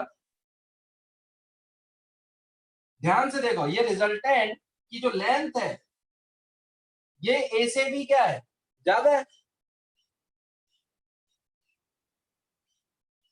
रिजल्टेंट की जो लेंथ आ रही है वो ए से क्या है, ज्यादा है। इसका मतलब है यहाँ पर mod R greater than mod A है। तो पहला जो ऑप्शन बोला कि different both in magnitude and direction, तो ये पहला ऑप्शन है भाई। मॉड ए मॉड बी के बराबर भी नहीं है और दोनों की डायरेक्शंस भी क्या है, अलग अलग। तो पहले ऑप्शन में तो ये आ रहा है और क्वेश्चन के अकॉर्डिंग ये नहीं आना चाहिए था, यानी पहला ऑप्शन गलत है। ये बात समझ में आ रही है एकता? यस ठीक है, क्योंकि क्वेश्चन के अकॉर्डिंग उसने बोला है कि ऐसा ऑप्शन बताइए जिसमें लार्जर मैग्नीट्यूड वाले से भी ज्यादा है क्या, रिजल्ट है। तो ये तो गलत हो गया, सॉरी कम आए, तो यहाँ तो ज्यादा आ रही है, तो ये ऑप्शन गलत। तो पहला ऑप्शन गलत है। अब दूसरा ऑप्शन अगर हम देखें, बी ऑप्शन, तो उसने बोला म्यूचुअली परपेंडिकुलर होने चाहिए। चलो भाई म्यूचुअली परपेंडिकुलर कर देते हैं, और म्यूचुअली परपेंडिकुलर कर देते हैं। यहां पर अगर ये F1 है, ये F2 है, चलो A है और B है, दिस इज A और ये मैंने B मान लिया जो कि छोटा है। लेंथ के अकॉर्डिंग आप देखना, बात करोगे लेंथ के अकॉर्डिंग, तो मैंने B की लेंथ A के कंपैरिजन में छोटी बनाई। तो अगर मैं इनका रिजल्टेंट देखूंगा तो ये रिजल्टेंट का जो लेंथ है वो तो ग्रेटर देन क्या है, A है, यानी बी ऑप्शन भी क्या हो गया, गलत हो गया।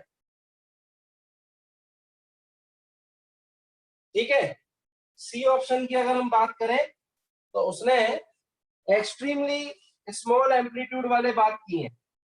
तो देखो भले ही एक्सट्रीम कितना ही छोटा क्यों ना हो, लेकिन अगर मैं इनका रिजल्टेंट देखूंगा तो ये रिजल्टेंट इसके कंपैरिजन में तो बड़ा आएगा ही आएगा, भले ये कितना ही छोटा क्यों ना हो, पर रिजल्टेंट हमेशा मॉड ए से बड़ा ही आएगा। तो ये ऑप्शन भी गलत हो गया। और लास्ट ऑप्शन बचता है, that is B. D option में इसने बोला है point should be in opposite direction. इसका मतलब ये हो गया, सपोज करो ए वेक्टर ये है और बी वेक्टर ये वाला है, अभी भी क्या है, मॉड ए क्या है, ग्रेटर देन मॉड बी है। लेकिन अगर आप रिजल्टेंट देखोगे तो रिजल्टेंट कितना आएगा, mod A minus mod B, this is the resultant. और अब जरा देखो, ये रिजल्टेंट किससे छोटा हो गया, मॉड ए से छोटा हो गया, क्योंकि मॉड ए में से क्या घट गया, मॉड बी घट गया। तो रिजल्टेंट की वैल्यू मॉड ए से कम आ गई, यानी ये ऑप्शन बिल्कुल सही। एक तो जरा माइक ऑन करो। Yes sir. हाँ, अब इसमें क्या दिक्कत आ रही थी? सर इसमें ना मुझे पार्ट बी में प्रॉब्लम आ रही थी, क्योंकि मुझे लग रहा था कि वो सही होगा। अब क्लियर है? Yes sir. तो आप लेंथ के अकॉर्डिंग बात कर सकते हो, डायग्राम के थ्रू समझ सकते हो।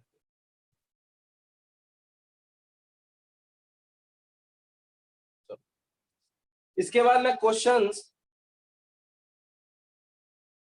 अरे रिजल्टेंट मॉड ए से तभी कम होगा जब दोनों वेक्टर्स अपोजिट डायरेक्शन में होंगे। युग, बात समझ में आ रही है?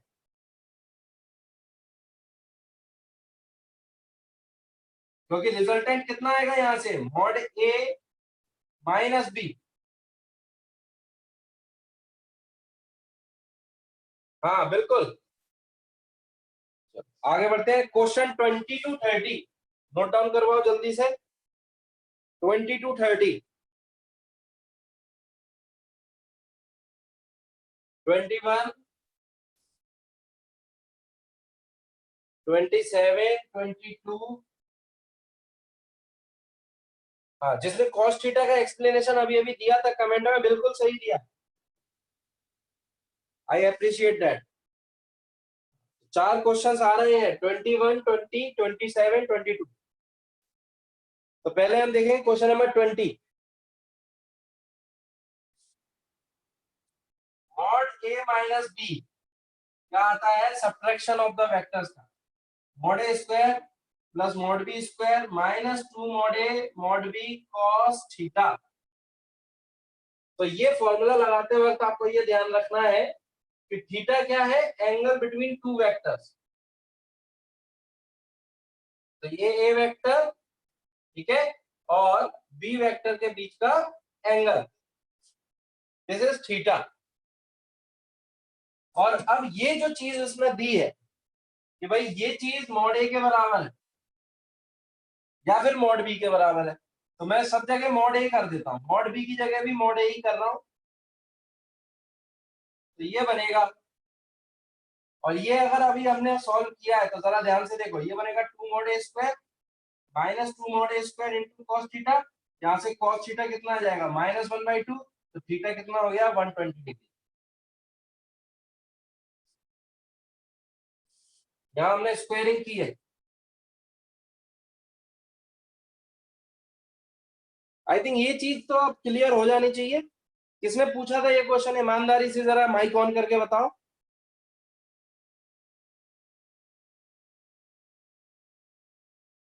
शीतल, माइक ऑन करो। Yes sir. कहाँ दिक्कत आई थी इस क्वेश्चन में? सर मैंने ये क्वेश्चन आधा सॉल्व किया था, पर उसके बाद समझ में नहीं आया था कि आगे कैसे करना। अब आ गया? Yes sir. सर हाँ सर ये आपने जो क्वेश्चन किया सर, इसमें हाँ। सर वो उससे कट के सर -2 मॉड ए तो आ रहा था, हाँ माइनस मॉड ए स्क्वायर, हाँ बिल्कुल। लेकिन सर उसके इक्वल्स टू में सर -2 मॉड ए स्क्वायर था ना सर? माइनस नहीं प्लस था। अच्छा ये माइनस, अच्छा अच्छा, ओके ओके ओके, बिल्कुल सही है। तब पॉजिटिव 1/2 आएगा। हाँ बिल्कुल आएगा, +1/2 बिल्कुल, और थीटा हो जाएगा 60 डिग्री। 60 डिग्री, यस बिल्कुल सर। सही है। हाँ ये मैंने मिस्टेक की थी, I am sorry for that. यहाँ -2 आएगा, बिल्कुल सही, क्योंकि सब्ट्रैक्शन वाला लगा रहे, बिल्कुल सही। आगे बढ़ते हैं और क्वेश्चन नंबर 22 में क्या दिक्कत आ रही है? अच्छा 22 अभी डिफरेंशिएशन सीख लिया है ना सभी ने? Yes sir.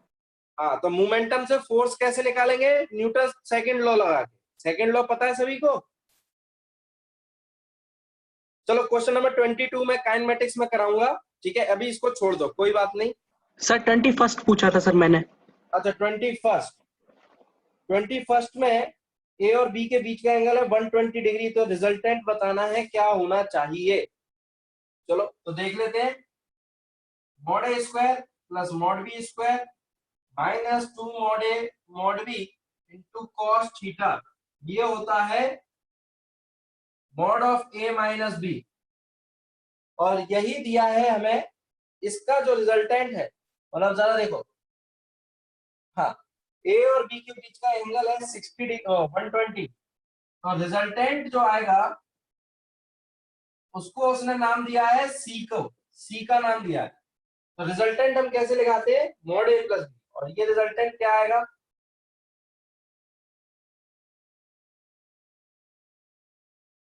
और अब मेरे पास जो इंफॉर्मेशन है कि भाई दो वेक्टर्स हैं, उन दोनों के बीच का जो थीटा है वो 120 डिग्री है, यानी ये ऑब्ट्यूज बनेगा। तो थीटा जब मैं 120 रखूंगा तो कॉस थीटा कितना हो जाएगा? -1/2। तो यहां से जो फॉर्मूला बन रहा है वो क्या बनेगा? ये -1/2 है, तो ये बनेगा मॉड ए square plus mod B square minus mod ए मॉड बी। और यहाँ पर भी अगर हम -1/2 रख दें तो ये बनेगा मॉड ए square plus mod B square plus 2 mod ए मॉड बी।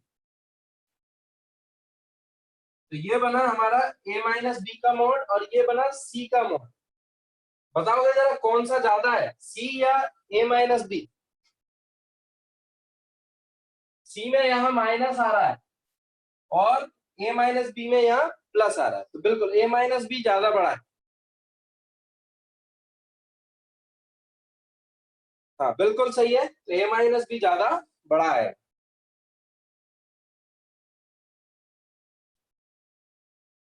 आई होप कि ये सब चीजें क्लियर है, क्योंकि ये चीजें तो सेम है, इसमें से ये घट गया। Sir, हाँ so please note down question number 25 and 29. Okay okay.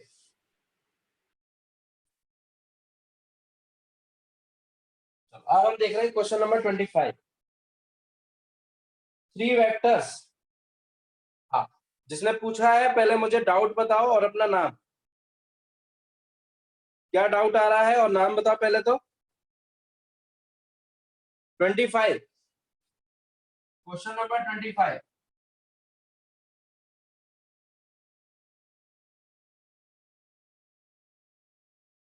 किसने पूछा है क्वेश्चन नंबर 25? ओके यू, चलो देखते हैं। ए वेक्टर जो है that is 3i minus 2j plus के। बी वेक्टर जो है वो दिया हुआ है i minus 3j plus 5k। और सी वेक्टर जो है that is 2i plus j minus 4k।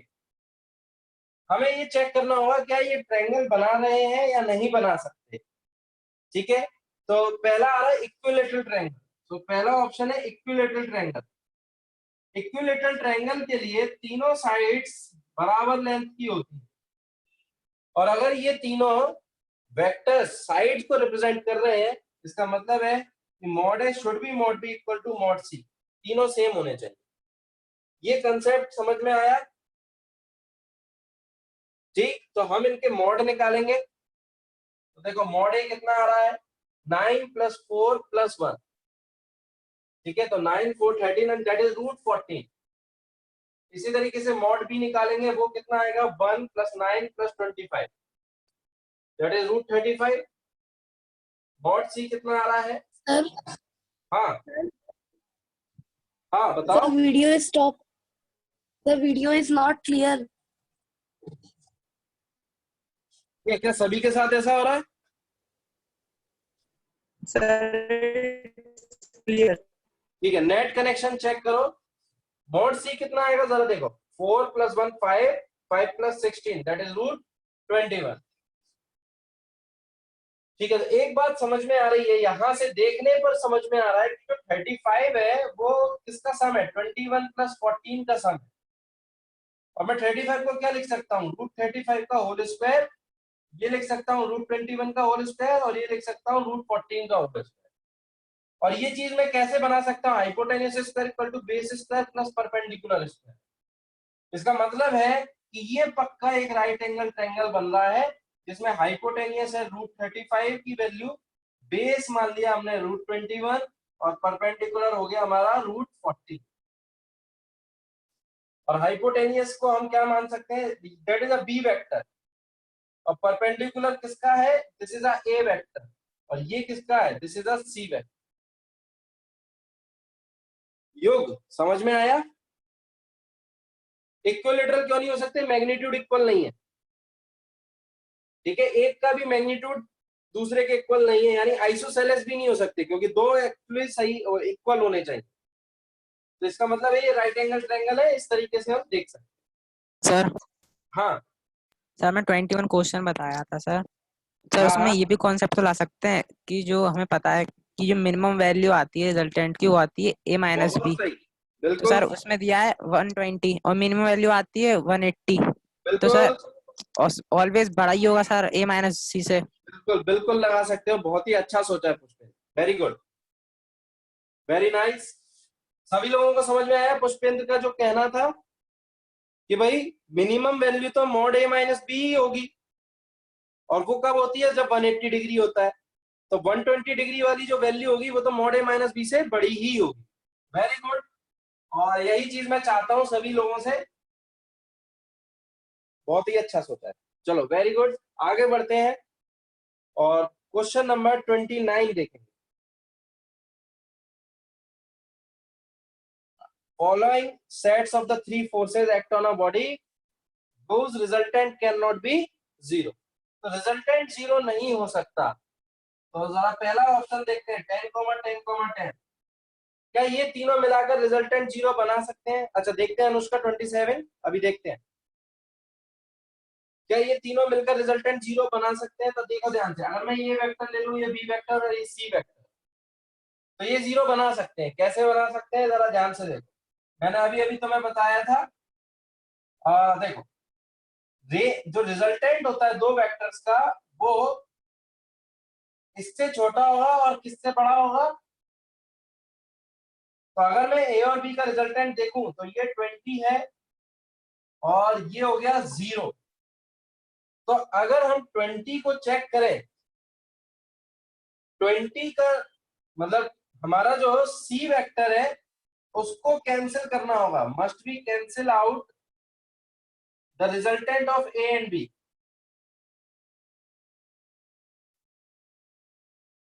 तो सी वेक्टर कैंसिल कर सकता है या नहीं कर सकता ए और बी के रिजल्टेंट को? तो बिल्कुल कर सकता है। क्यों कर सकता है? क्योंकि मॉड आर की वैल्यू 0 से लेकर 20 तक है और सी की वैल्यू कितनी है 10।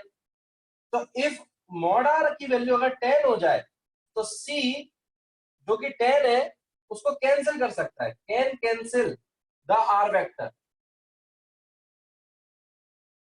इसलिए रिजल्टेंट 0 हो सकता है यहां पर। ये कितनों को समझ में आ रही है ये बात? किसी ने डाउट पूछा है? ये किसने पूछा है? हाँ माइक ऑन करो जरा, जिसने भी पूछा है अच्छा डाउट है। बट सर क्वेश्चन में दिया है रिजल्टेंट कैन नॉट बी 0। हाँ तो इसका रिजल्टेंट तो 0 हो सकता है, यानी Yes, ये sir, तो ये आंसर ऑप्शन नहीं है। बिल्कुल Yes, ये sir. आंसर नहीं है। और आंसर की अगर हम बात करें तो यहां से मैं देख पा रहा हूँ डी ऑप्शन को अगर मैं चेक करूं जरा देखो, ये हो गया 10, ये हो गया 20 और ये हो गया 40। तो अगर हम इसी तरीके से देखें तो मॉड ए माइनस बी जो मिलेगा हमें वो 10 मिल रहा है और ये मिल रहा है कितना 30। यहाँ किसी ने -10 तो नहीं सोच लिया है? क्योंकि मॉड लगा है, ध्यान रखना मॉड। तो a माइनस बी अगर हम करेंगे तो -10 आएगा, लेकिन -10 का मॉड लेंगे तो +10 आएगा। तो अब जरा देखो ये जो रिजल्टेंट है ये कहां से कहां तक जा रहा है, 30 से 10 तक। कोई टेक्निक नहीं है ये, नेम ऑफ दिस टेक्निक कुछ नहीं है ये, सिर्फ हम रेंज देख रहे हैं। हमारा लॉजिकल माइंड है ये, और इसी तरीके का माइंड हमें जनरेट करना होगा। हर एक चीज को हम फॉर्मूले या किसी टेक्निक के थ्रू नहीं देख सकते। This is the JEE exam, तो आपको अपना दिमाग डेवलप करना है।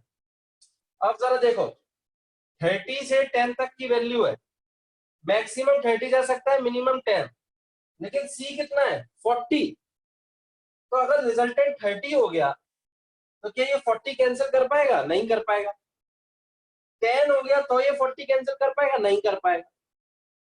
इसका मतलब है कि ये रिजल्टेंट इस सी के साथ कभी भी 0 वेक्टर नहीं बना सकता, इसीलिए this is the answer.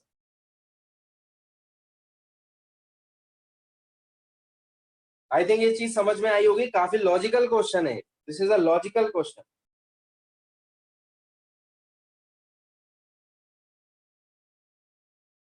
Sir हाँ सर प्लीज रिपीट कर दीजिए। देखो यहाँ पर 30 आई है मैक्सिमम वैल्यू और मिनिमम वैल्यू आई है 10। तो अगर मैं आपसे ये बोलूं कि भाई मुझे सी की वैल्यू 40 पता है, तो क्या मैं इस रिजल्टेंट को कैंसिल कर सकता हूँ क्या सी की मदद से? तो रिजल्टेंट कब कैंसिल होता है? जब रिजल्टेंट का मैग्नीट्यूड और सी का मैग्नीट्यूड सेम होता और अपोजिट डायरेक्शन में होते। लेकिन यहाँ सी का मैग्नीट्यूड तो कितना है 40 है, क्या रिजल्टेंट कभी 40 हो पाएगा? रिजल्टेंट कभी भी 40 नहीं हो सकता।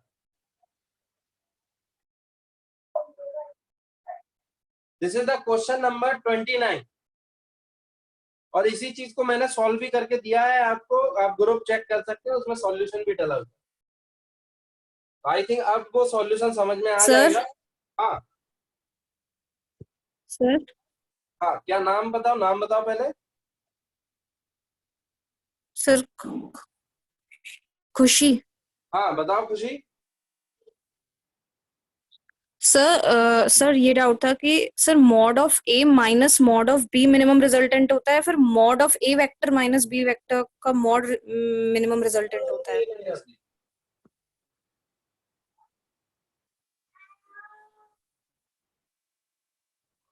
सर हाँ, this is the sir minimum. Sir mod of A vector A mod of A vector minus mod of B vector is not equal to mod of A minus B. और minimum ये तो होता है, sir वो फिर minimum resultant ये minimum sir देगा mod of A minus mod of B. नहीं, ये नहीं देता मिनिमम, ये है minimum. Okay sir mod of A minus B. बिल्कुल, ये दोनों बराबर इसलिए नहीं है क्योंकि अगर ओके सर. मान लेता हूं कि A की वैल्यू 10 है और B की वैल्यू मान लो कि 12 है, तो जरा देखो मॉड A कितना है 10, मॉड B कितना है 12. तो यहां से अगर मैं आंसर निकालूंगा तो कितना आएगा -2. लेकिन जब मैं यहां से निकालूंगा तो ये मिलेगा मुझे +2. क्या ये दोनों इक्वल है? नहीं है.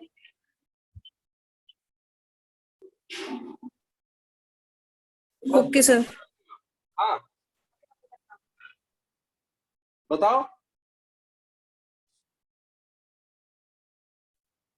चलो आगे बढ़ते हैं. आवाज साफ नहीं आ रही है, एक बार नेट कनेक्शन चेक कर लो. 27 रह गया है अर्चित का. क्या दिक्कत आ रही है अर्चित इसमें? रिजल्टेंट तो हमेशा किससे बड़ा होगा? ए वेक्टर और बी वेक्टर से बड़ा ही होगा रिजल्टेंट. तो मॉड सी ग्रेटर देन होगा mod A and mod C also greater than mod B. तो बी ऑप्शन तो बिल्कुल ही गलत हो गया. C is always greater than A, ये बिल्कुल सही है, यानी option A is the right answer. Archit mic on करके बताओ क्या दिक्कत है.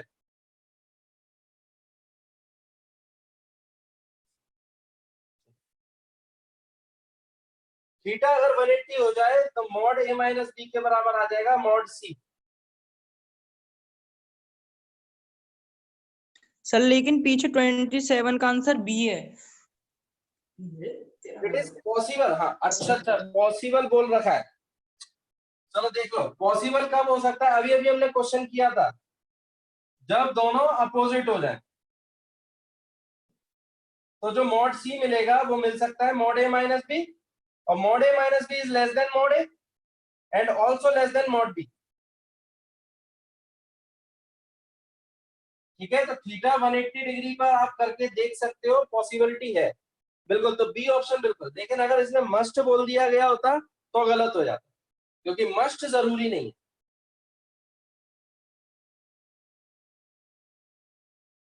सर हाँ, सर अगर 180 एंगल होगा तो जो सी रिजल्टेंट होगा वो ए वेक्टर माइनस बी वेक्टर होगा, लेकिन क्वेश्चन में ए वेक्टर प्लस बी वेक्टर दे रखा है. कहाँ दे रखा है? तो उसने तो ये बोला है कि सी जो है वो रिजल्टेंट है ए वेक्टर और बी वेक्टर का, बस यही बोला है. अब उसने ये कमेंट नहीं किया कि ए वेक्टर और बी वेक्टर क्या सेम डायरेक्शन में है या अपोजिट डायरेक्शन में है, कोई भी कमेंट नहीं किया.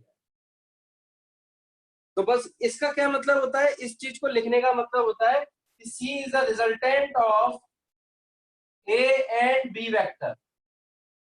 अब वो ए और बी कैसे भी हो सकते हैं, सेम डायरेक्शन में भी हो सकते हैं, किसी एंगल पर भी हो सकते हैं, अपोजिट डायरेक्शन में भी हो सकते हैं.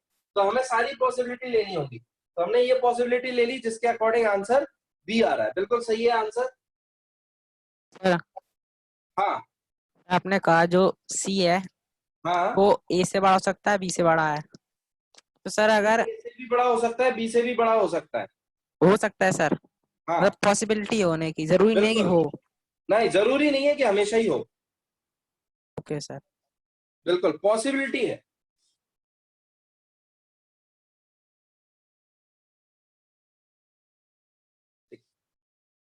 अर्चित क्लियर है डाउट?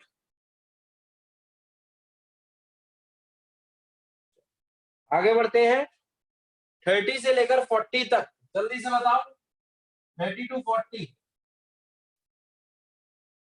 30 to 40.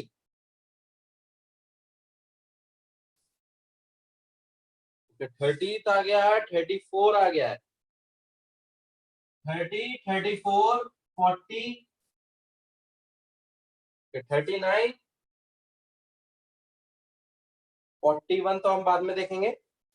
चलो, तो यहाँ 4 डाउट्स दिख रहे हैं मुझे। पहला है 30,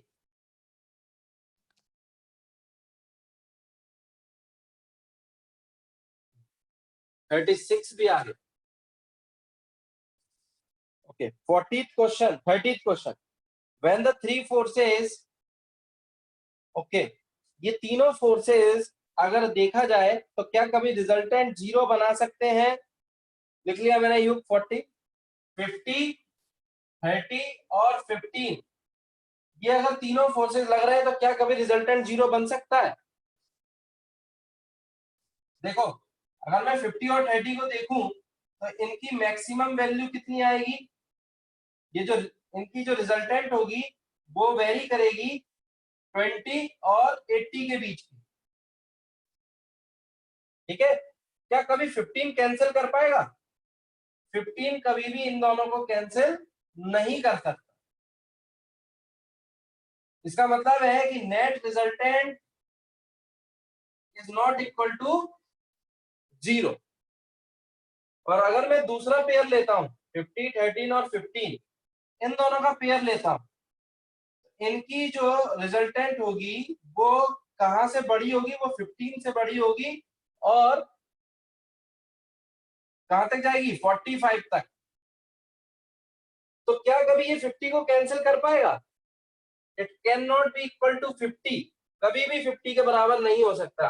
यानी net resultant can not be equal to 0। और इसी तरीके से अगर मैं 50 और 15 का पेयर लेता हूं, तो सपोज करो 30, 50 और 15 का अगर मैं पेयर लूंगा तो मेरा जो रिजल्टेंट होगा वो बड़ा होगा किससे? 35 से, और छोटा होगा किससे? 65 से।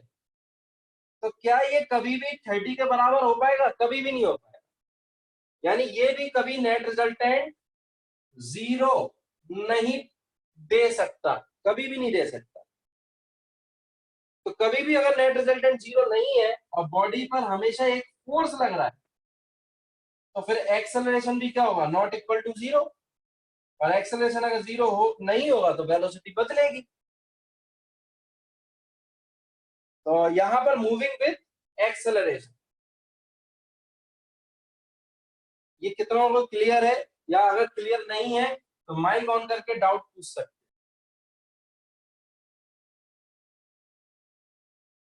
मैं टाइम दे रहा हूं 5 सेकेंड्स। मैंने सिर्फ यहां पर रेंज देखी है, और रेंज देखने के बाद मुझे पता चल रहा है कि ये रिजल्टेंट कभी भी तीसरे फोर्स से कैंसिल नहीं हो पा रहा है। तो अगर कैंसिल नहीं हो पा रहा है यानी ये तीनों कभी भी नेट रिजल्टेंट 0 प्रोड्यूस नहीं कर सकते। और नेट फोर्स अगर 0 नहीं होता तो एक्सेलरेशन भी कभी भी 0 के बराबर नहीं हो सकता। सर हाँ सर, इसको हम ऐसे भी तो कह सकते हैं कि पॉलीगॉन लॉ से अगर इनका रिजल्टेंट 0 आना चाहिए, या तो फिर ये इन ट्रायंगल फॉर्म कर लें। बिल्कुल बिल्कुल। तो क्या ये कर सकते हैं? नहीं कर सकते। बिल्कुल। तो ये कभी भी रिजल्टेंट 0 नहीं बना सकता। या फिर ये दो का सम 1 के बराबर आ जाए। बिल्कुल सही बोल रहे हो, बिल्कुल।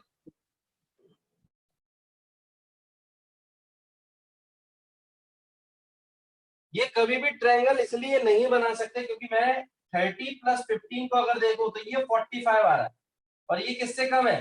50 से। और ट्रायंगल में हमेशा दो साइड का सम तीसरी साइड से ज्यादा ही आता है, इसलिए it can not form a triangle. और ट्रायंगल नहीं बना सकते तो रिजल्टेंट 0 नहीं हो सकता।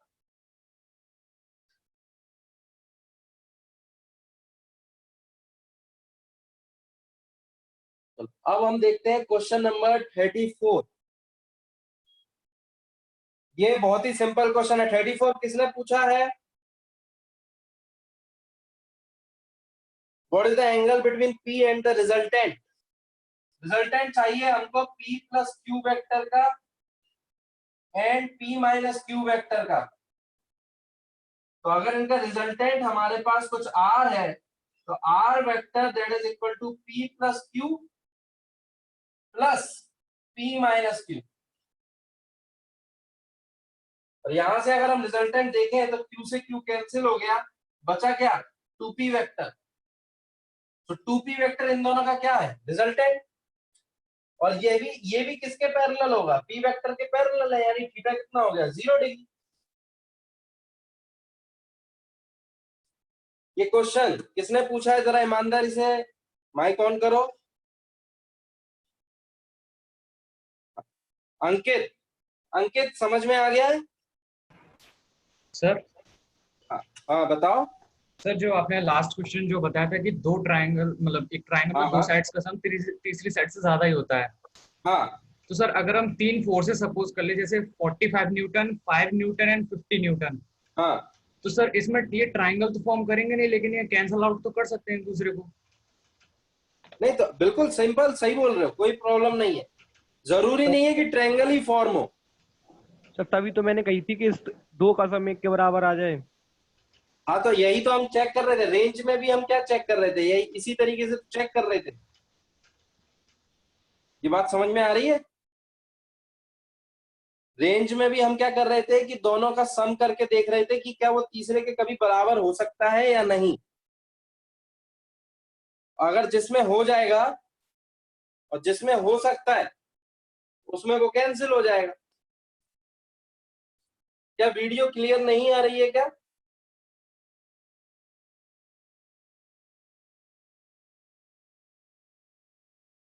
निहारी का एक बार कनेक्शन चेक करो, शायद वहीं से गड़बड़। अब हम देखेंगे क्वेश्चन नंबर 34 के बाद 36, मैक्सिमम एंड मिनिमम एम्पलीट्यूड्स। ये तो बहुत ही सिंपल हो गया।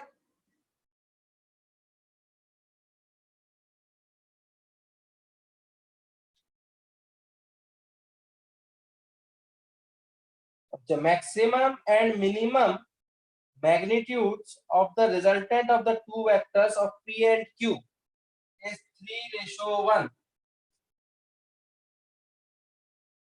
इसमें क्या दिक्कत आ रही है ये मुझे बताओ। क्वेश्चन नंबर 36 में क्या दिक्कत आ रही है?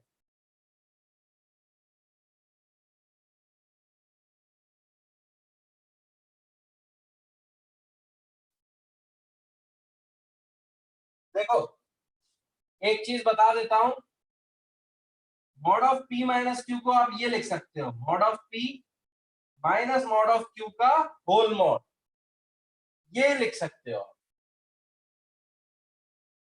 ठीक है, तो हम अगर यहां से देखें तो mod of P plus Q, इसको हमने ये लिख लिया। ठीक है, और इस वाले को हमने क्या लिख लिया, mod of P minus mod Q, और दैट इज 3:1। आई थिंक ये चीज सबको समझ में आ रही होगी।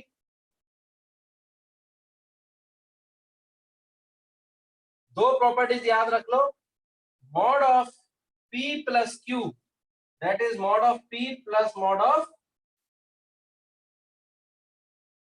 ये चीज कब लगा सकते हैं, जब अलग अलग वेक्टर्स दिए हो। तो ये चीज यहां तक समझ में आ रही है, और अब मेरे हिसाब से बस इसको सॉल्व करना है और रेशो लेना। किसने पूछा है ये डाउट, वो जरा माइक ऑन करके मुझे बताए कि एक्चुअल में क्या डाउट आ रहा है।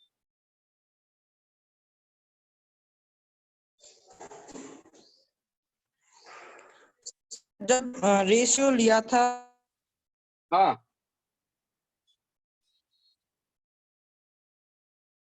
तो रेशियो लिया था तो ले सकते हैं बिल्कुल, that is 3 mod P minus 3 mod Q, और इसको इधर लाओगे इसको इधर ले जाओगे, ये बनेगा 4 of mod Q that is 2 of mod P, तो मॉड P आ जाएगा 2 ऑफ मॉड Q।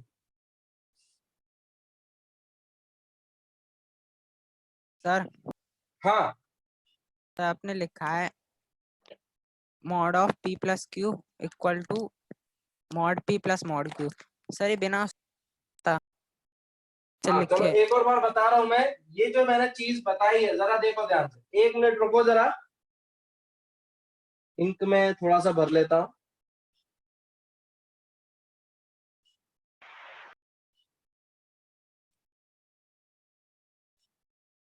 हाँ आप बताओ जरा क्या दिक्कत आ रही है पुष्पेन। मैं कह रहा था sir mod P plus Q हाँ सर इसको बिना उसके लिख नहीं सकते mod P plus mod Q करके? हाँ लिख सकते हैं फिर। नहीं सर नहीं लिख सकते क्या? सर जैसे ये अपॉन में दिया गया है तो sir mod P minus Q को क्रॉस मल्टीप्लाई कर दिया तो सर। अच्छा चलो मैं इस चीज को तुम्हारे पास भेज दूंगा, टेंशन मत लेना, ठीक है। तुम बस अपना एक पिंग कर देना ग्रुप पर, वो चीज मैं तुम्हें क्लियर कर दूंगा पर्सनली, ठीक है। पर अभी उस चीज के बारे में हम बात नहीं कर सकते। Okay sir. समझ गया मैं तुम्हारा कंपोनेंटो डिविडेंडो वाली चीज, वो मैं समझ गया हूँ, वो मैं तुम्हें बता दूंगा बाद में, ठीक है। आगे बढ़ते हैं, दूसरा क्वेश्चन देखते हैं, दैट इज क्वेश्चन नंबर 39। ये क्वेश्चन तो करवा चुका हूं। a plus b equal to c and c is perpendicular to the a। ये चीज कब होती है? ये चीज ऐसे बनती है कि हमारा जो रिजल्टेंट है वो किसी एक वेक्टर के परपेंडिकुलर आता है। और ये चीज मैंने आपको बताई थी कि अब जो इन दोनों के बीच का एंगल होता है वो क्या होता है? cos theta is equal to minus of smaller divide by larger. Smaller यहाँ कौन सा होगा? जिसके परपेंडिकुलर क्या होता है? रिजल्टेंट। लार्जर है ये वाला। और mod A equal to mod C दिया गया है, तो angle between mod A and mod B बताना है, यानी हमें थीटा बताना है, ठीक है। तो मॉड ए अगर मॉड सी के बराबर है, ठीक है, मॉड ए अगर मॉड सी के बराबर है तो देखो मॉड ए प्लस बी की वैल्यू किसके बराबर होगी? मॉड सी के। और मॉड ए प्लस बी की वैल्यू किसके बराबर होगी? मॉड ए square plus mod B square plus 2 mod ए mod B into cos theta. हमें ये थीटा ही चाहिए। और मॉड सी की वैल्यू किसके बराबर है? मॉड ए के। तो मैं मॉड ए स्क्वायर खोल देता हूं, जिसे ये बनेगा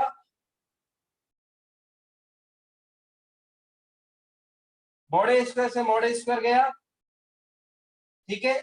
इसको मैं यहां ला रहा हूं, this is mod B square divide by 2 mod A mod B, ये बना है कॉस थीटा। अब जरा ध्यान से देखो, मॉड बी से एक मॉड बी गया और बचा क्या? Minus of mod B divide by twice of mod A and that is equal to cos theta. I think ये चीज समझ में आ रही होगी सभी को। Aryan voice is not clear, एक बार नेट कनेक्शन चेक करो आर्यन। ठीक, अब जरा ध्यान से देखो, हमारा जो अभी जो एंगल आ रहा है mod B divide by 2 mod A that is equal to cos theta के बराबर आ रहा है, ये थीटा। हाँ, अब देखो जरा ध्यान से, ये थीटा और ये थीटा सेम, ठीक है। एंगल कितना होना चाहिए ए और बी के बीच में जिससे कि ये दोनों सेम आए? तो मुझे जरा कमेंट करके बताओ कैसे सोचे कि ये दोनों चीजें सेम आनी चाहिए, तो एंगल कितना हो जाए?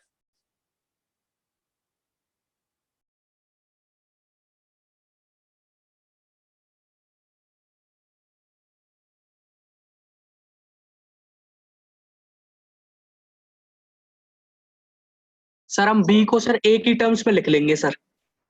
हाँ बिल्कुल लिख सकते हैं। देखो यहां से दिस इज मॉड बी और ये किसके बराबर आएगा? Minus twice of mod A cos theta. और इस चीज को मैं यहां पुट कर दूं और इसको जब मैं यहां पुट करूंगा तो ये कॉस थीटा किसके बराबर आएगा? Minus mod A divide by minus twice of mod A into cos theta. ये मॉड ए से मॉड ए गया, ये गया कॉस स्क्वायर थीटा किसके बराबर आ गया? 1/2 के। और cos स्क्वायर थीटा का 1/2 के बराबर है तो cos थीटा किसके बराबर आएगा? Plus minus 1/√2। cos थीटा आएगा प्लस माइनस 1/√2। यहां से साफ साफ पता चल रहा है कि थीटा बड़ा होगा किससे? 90 डिग्री से। तो cos थीटा प्लस माइनस 1/√2 कब होगा? 3π/4 पर, क्योंकि ये एंगल थीटा 90 से बड़ा होना चाहिए, तभी जाकर ये फिगर बनेगा जिसमें सी परपेंडिकुलर होगा किससे, ए से। तो थीटा हमें सेकंड क्वाड्रेंट का लेना होगा, दैट इज 135 डिग्री। हालांकि प्लस का साइन क्यों नहीं लिया, क्योंकि वहां से थीटा कितना मिलता है 45, और एक्यूट हो नहीं सकता, तो ये वाला केस हम नहीं लेंगे। कितनों को समझ में आ गया ये क्वेश्चन? अगर किसी को कोई डाउट है तो अभी भी वो पूछ सकता है, कमेंट करके, कुछ भी करके। सर हाँ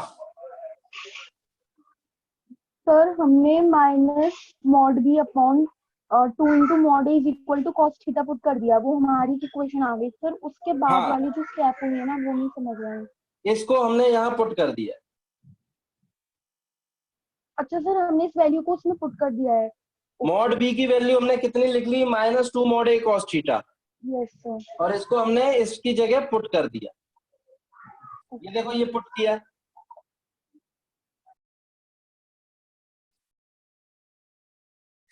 वन 135 डिग्री कैसे आया जरा देखो ध्यान से, मैं दोबारा बता देता हूँ, इंपॉर्टेंट क्वेश्चन है।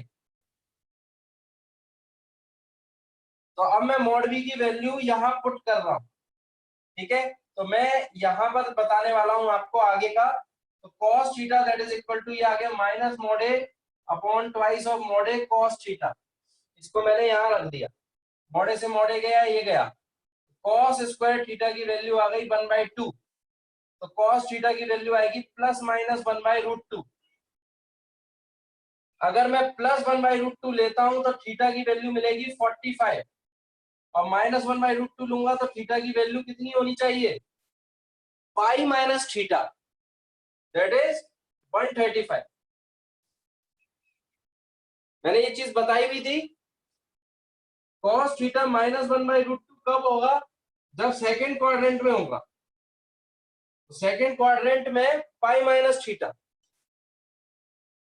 तो इसलिए आंसर आएगा 135, क्योंकि यहां पर परपेंडिकुलर बनाने के लिए थीटा ऑब्ट्यूज होना चाहिए। अच्छा क्वेश्चन था। चलो तो अभी हम यहीं तक रोकते हैं अपना डिस्कशन। अब मेरे ख्याल से आप आगे के डाउट्स खुद पर खुद क्लियर कर सकते हो, ठीक है। आई होप कि कुछ हेल्प मिली होगी, ठीक है। अभी हम यहीं रोकेंगे अपना डिस्कशन। नेक्स्ट क्लास में आपको नई चीजें पढ़ने का मौका मिलेगा, that is vector cross product, और देन फिर आप पूरी शीट लगा सकते हो, ठीक है। तो फिलहाल के लिए हम